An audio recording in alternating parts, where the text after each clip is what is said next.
हर खबर पर होगी आपकी पकड़। डाउनलोड कीजिए एबीपी लाइव ऐप।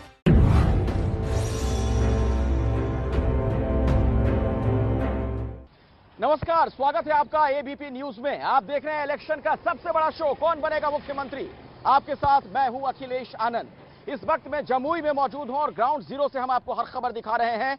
बिहार में सियासी सरगर्मी बहुत तेज है और ऐसा लग रहा है कि एक के बाद एक कई चुनावी मोर्चे बन रहे हैं। नीतीश कुमार और तेजस्वी यादव से टक्कर लेने के लिए आज एक और नए मोर्चे की नींव पड़ गई। लेकिन सवाल यह है, ये नए नए जो मोर्चे बन रहे हैं वाकई क्या नीतीश कुमार से टक्कर लेने के लिए हैं या फिर नीतीश की राह इससे और आसान हो रही है। आप देखिए हमारी यह खास पड़ताल।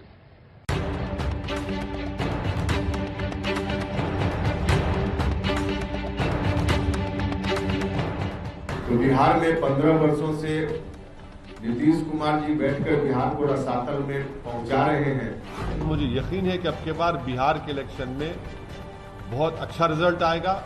सबसे जो लोग आएंगे हम उसका स्वागत। बातचीत चल रही है। निश्चित रूप से हमने सबसे आग्रह किया है कि अब कितना अपमान होगा। अब तो रामविलास पासवान जी बीमार हैं, इसको पता नहीं चल रहा है, तो अब इससे ज्यादा क्या होगा। बिहार चुनाव में सीधी टक्कर भले ही नीतीश और तेजस्वी के बीच है, लेकिन इस बीच तीसरे मोर्चे के एंट्री ने मामला दिलचस्प बना दिया है। कई छोटे छोटे दल आपस में मिलकर बड़े बड़े सपने देख रहे हैं। इसमें उपेंद्र कुशवाहा हैं, पप्पू यादव हैं और इन सब के अलावा असदुद्दीन ओवैसी भी हैं, जो बिहार चुनाव में ताल ठोक रहे हैं। लेकिन सबसे पहले बात उपेंद्र कुशवाहा की, जिन्होंने कई दिनों की खींचतान के बाद आज अपना रास्ता अलग कर लिया और सिर्फ रास्ता ही अलग नहीं किया बल्कि तीसरा मोर्चा बनाने का ऐलान भी कर दिया। 15 साल अपनी कुर्सी बचाने में नीतीश कुमार जी ने अपनी क्षमता का इस्तेमाल किया, जनता को भूल गए। आज की तारीख में जरूरत इस बात की है कि दोनों गठबंधन से अलग बिहार की जनता आज नया विकल्प चाहती। पिछले कई दिनों से आरजेडी से कुशवाहा की लगातार बातचीत चल रही थी, लेकिन तेजस्वी और उनके बीच सीट बंटवारे को लेकर बात नहीं बन पाई, जिसके बाद उपेंद्र कुशवाहा से महागठबंधन ने किनारा कर लिया कि महागठबंधन रास्ता बदले, नेतृत्व बदले, तब हम उस पर विचार कर सकते हैं। बिहार का मुख्यमंत्री अपने दोनों बेटों को मैट्रिक भी पास नहीं करा पाए, यही शिक्षा की व्यवस्था उस वक्त थी। तो उससे मुक्ति के लिए हम चाहते थे कि परिवर्तन थोड़ा अपने में राष्ट्रीय जनता दल करे। कुशवाहा के मोर्चे में बीएसपी शामिल है। मायावती ने इस मोर्चे को लेकर क्या कहा, वो सुनिए। इस नए गठबंधन का मुख्य उद्देश्य बिहार में खुशहाली लाकर यहाँ की जनता को खासकर गरीबी, बेरोजगारी व बाढ़ आदि की समस्या से मुक्ति दिलाना है, ताकि पीढ़ियों से चली आ रही घर घर से या पलायन की व्यवस्था से लोगों को राहत मिल सके। बिहार की राजनीति में सिर्फ उपेंद्र कुशवाहा नहीं बल्कि कई ऐसे नेता हैं जो इन दिनों किंग मेकर बनने का सपना देख रहे हैं। इन नेताओं ने अपने अपने मोर्चे बना लिए हैं, यानी बिहार में 2 बड़े गठबंधन के अलावा 4 छोटे छोटे गठबंधन भी बन गए हैं। उपेंद्र कुशवाहा के मोर्चे में उनके साथ बीएसपी शामिल है। पप्पू यादव भी मोर्चा बना चुके हैं। उनके मोर्चे का नाम है प्रोग्रेसिव डेमोक्रेटिक अलायंस यानी पीडीए। इसमें उनके साथ दलित नेता चंद्रशेखर आजाद की पार्टी बीएमपी और social democratic party of India यानी एसडीपीआई भी शामिल है, जो पॉपुलर फ्रंट ऑफ इंडिया की पार्टी है। यशवंत सिन्हा पहले ही 16 छोटे छोटे दलों को साथ लेकर गठबंधन बना चुके हैं। असदुद्दीन ओवैसी अलग अपनी बिसात बिछा रहे हैं। उनके मोर्चे में उनके साथ पूर्व केंद्रीय मंत्री देवेंद्र प्रसाद यादव की पार्टी समाजवादी जनता दल है। इस गठबंधन का नाम है यूनाइटेड डेमोक्रेटिक सेक्युलर अलायंस यानी यूडीएसए। ओवैसी की नजर बिहार के सीमांचल इलाके पर है, जहां मुस्लिमों की आबादी 40% से ज्यादा है। और मुझे यकीन है कि अब के बार बिहार के इलेक्शन में बहुत अच्छा रिजल्ट आएगा और हमको पूरा यकीन है कि बिहार की जनता हमको अपनी मोहब्बत से और अपने भरोसे से नवाजेगी और आप देखते रहेंगे कि हम कैसे आगे बढ़ेंगे। बिहार में ये छोटे छोटे गठबंधन मिल करके दोनों बड़े महागठबंधनों यानी कि एनडीए और तेजस्वी की अगुवाई वाले महागठबंधन का खेल बिगाड़ने का काम करेंगे। इस बीच सबकी नजर चिराग पासवान पर है। चिराग अपने पत्ते नहीं खोल रहे। ये खबर है कि चिराग ने वक्त मांगा है 24 घंटे का फैसला करने के लिए। तो बिहार में सीटों के तालमेल को लेकर शह और मात का खेल हर पाले में जारी है। चाहे वो एनडीए का गठबंधन हो या फिर महागठबंधन। जेडीयू बीजेपी दोनों में सीटों को बंटवारे को लेकर कोई तालमेल फिलहाल जो सूचना मिल रही है अभी तक नहीं है। दूसरी तरफ एलजेपी ने पत्ते नहीं खोले हैं। महागठबंधन की बात की जाए तो कांग्रेस अब दबाव की राजनीति बना रही है। हम आपको एक खास रिपोर्ट दिखाते हैं कि इस वक्त बिहार में किस तरीके से सीटों को लेकर रसाकसी जारी है।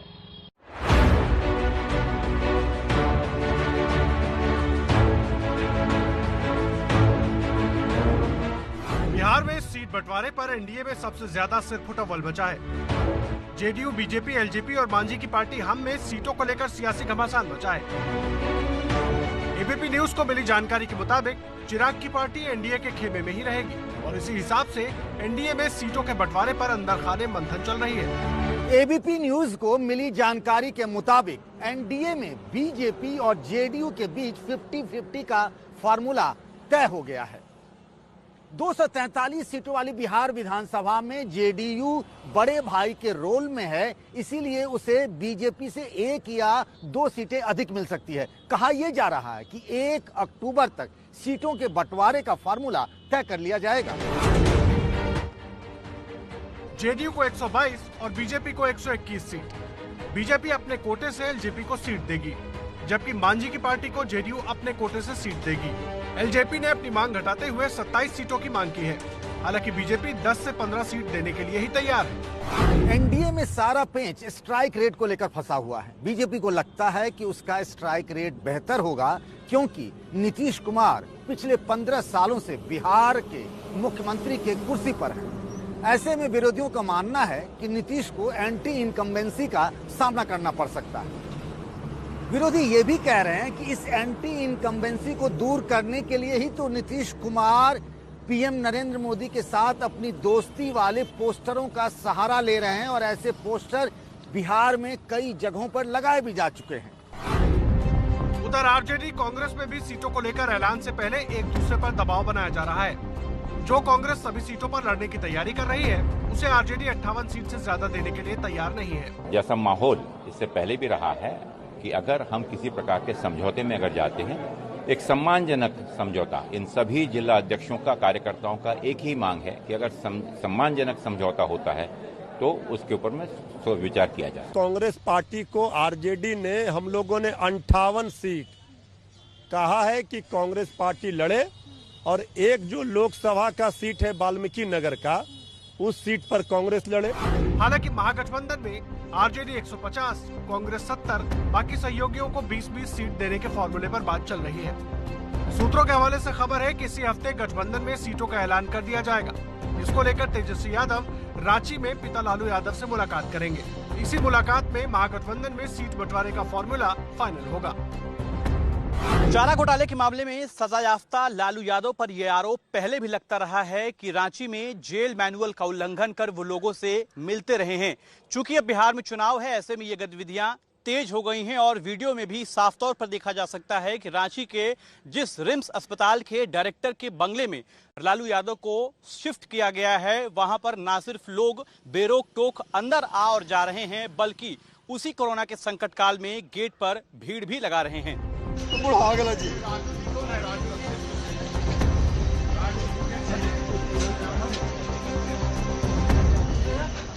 चिराग पासवान ने कल बीजेपी के अध्यक्ष जेपी नड्डा से मुलाकात की है। 27 नाम मार्केट में घूम रहे हैं, लेकिन कहा यह भी जा रहा है कि अगर बात नहीं बनी तो 143 सीटों पर चुनाव लड़ने की तैयारी में है एलजेपी। सस्पेंस अभी भी बरकरार है, आपको दिखाते हैं यह खास रिपोर्ट।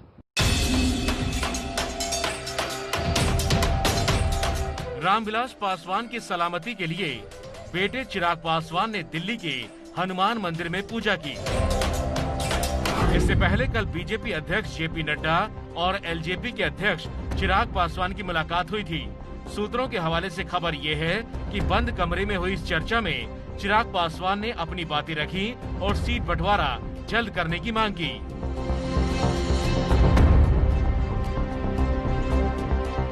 खबर है कि इसी चर्चा में चिराग ने 27 सीटों की मांग रखी। जेपी नड्डा ने क्या भरोसा दिया, इसके बारे में पुख्ता जानकारी निकलकर बाहर नहीं आई है, लेकिन कहा यह जा रहा है कि पार्टी सम्मानजनक सीट नहीं मिलने की स्थिति में 143 सीटों पर लड़ सकती है। आज वैशाली से पार्टी की सांसद वीणा सिंह ने इस पर मुहर लगा दी। मीडिया में चल रही हर खबरों का मैं खंडन करती हूँ। अपने राष्ट्रीय अध्यक्ष आदरणीय चिराग पासवान जी के हर फैसले पर मैं मजबूती से उनके साथ खड़ी हूँ। पार्टी के कार्यकर्ताओं से मेरी बात हुई, उनका मांग है कि हमारी पार्टी 143 सीट पर चुनाव लड़े। उनका इस मांग को मैं अपने राष्ट्रीय अध्यक्ष जी के समक्ष मैं रख दी हूँ। कैमरे पर आकर खुद चिराग पत्ते नहीं खोल रहे, बीजेपी की चुप्पी भी रहस्यमयी बनी हुई है। अगर आज कल में चिराग नहीं माने तो उनका रास्ता अलग हो सकता है। फिलहाल मान मनोबल का दौर जारी है।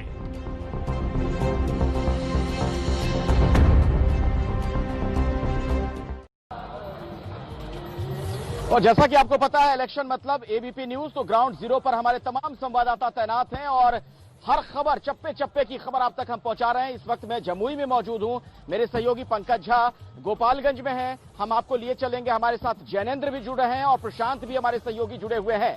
पंकज, सबसे पहले मैं आपके पास ही आना चाहूंगा, चूंकि आप बिहार यात्रा पर निकले हुए हैं। जरा ये बताइए, बिहार में चल क्या रहा है? क्या सियासी खिचड़ी पकती आपको नजर आ रही है? देखिए, जहां तक एनडीए का सवाल है उसमें एक ही बात को लेकर के पेंच फंसा हुआ है कि चिराग पासवान क्या करते हैं। वो जो भी अभी जो आपने अखिलेश देखा, वीणा देवी का बयान, और या फिर उससे पहले पशुपति पारस का बयान आया था, अधिकतर सांसद जो है 6 में से 4, वो अगर चिराग पासवान अड़े रहे तो वो इधर से उधर भी हो सकते हैं। उनके पार्टी में भी एकता नहीं बनी हुई है, ये बात साफ है। तो एनडीए में ये है बात। जहां तक रही बात यूपीए की, उसमें तेजस्वी यादव की तरफ से कह दिया गया था कि हम 70-73 सीट कांग्रेस के लिए छोड़ सकते हैं। लालू यादव इसके लिए तैयार नहीं है, वो पेच फंसा हुआ। एक बार तेजस्वी यादव, लालू यादव की मुलाकात होगी और कांग्रेस के बड़े नेताओं से बातचीत होगी तो तस्वीर वहां भी साफ हो जाएगी। जी, चलिए प्रशांत का जरा रुख कर लेते हैं। प्रशांत, आप एलजेपी से जुड़ी खबरों पर बहुत करीब से नजर बनाकर रखते हैं। कुछ अंजर से पता चल पा रहा है, कुछ जानकारी मिल पा रही है कि क्या सीटों को लेकर कोई तालमेल की स्थिति है?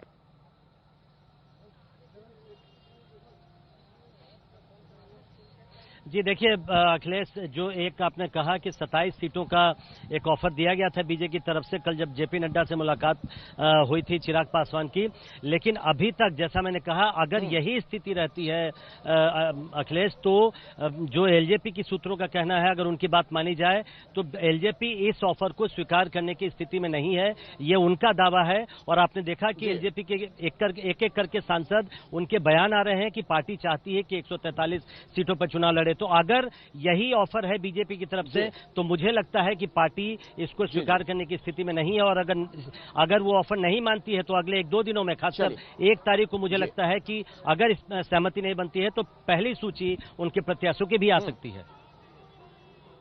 चलिए, तो दूसरे खेमे में क्या चल रहा है ये भी जरा देख लेते हैं। महागठबंधन में क्या स्थिति है, जैनेन्द्र हमें बताएंगे। जैनेन्द्र, यहां कुछ बात बनती दिख रही है क्या?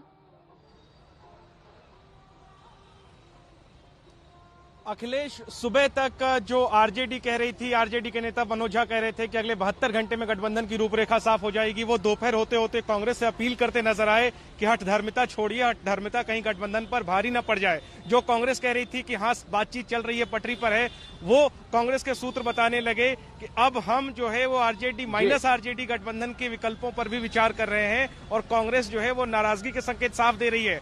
एक लाइन में मैं स्पष्ट कर दूं कि कांग्रेस आरजेडी को बड़ा भाई मानने को तो तैयार है, लेकिन बिग बॉस मानने को तैयार नहीं है। कांग्रेस ने साफ कर दिया है कि वो इस बार कॉम्प्रोमाइज नहीं करेगी, क्योंकि उसके पास खोने को कुछ नहीं है।